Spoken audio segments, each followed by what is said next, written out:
জিহাদের সম্মানিত প্রয়াস। আমার ভাইরা, ইসলামী আন্দোলন বাংলাদেশ শুধু একটি রাজনৈতিক দল নয়। ইসলামী আন্দোলন বাংলাদেশ কি নয়? রাজনৈতিক দল নয়। এটা যদি আমরা মনে করি এটা আমাদের ভুল হবে। এটা আমাদের কি হবে? ভুল হবে। আমাদের এই সংগঠন তরিকা ভিত্তিক সংগঠন।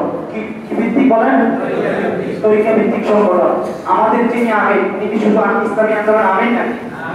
ইসলামী আন্দোলন আমির না, উনি আমাদের বিশাল একটি সংগঠন রয়েছে, যে সংগঠনের সাথে রাজনীতির সাথে কোনো সম্পর্ক নাই।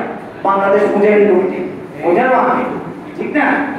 এই জন্য আমার ভাইয়া, আজকে আমি একটু পিছনের দিকে চলে যাই, অন্য একটা প্রাসঙ্গিকে যাই। আমরা আফগানিস্তানকে চিনি না?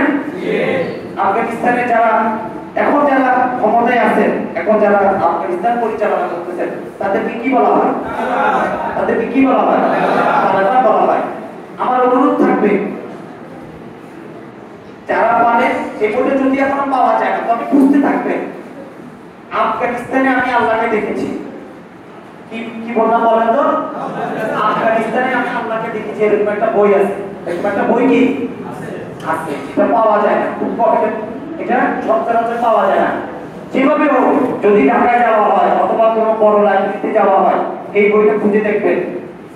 যদি পান, মনে হবে যে আফগানিস্তানে যারা আমেরিকার বিরুদ্ধে, এই পরাশক্তির বিরুদ্ধে দীর্ঘ সময় যারা জিহাদ করেছিল, তাদেরকে আল্লাহ পাক পুরো হাতে এভাবে হাতে ধরে তাদেরকে আল্লাহ পাক পুরো সহযোগিতা করেছে। এটা আপনি ওই বই না পড়লে আপনি বুঝবেন না।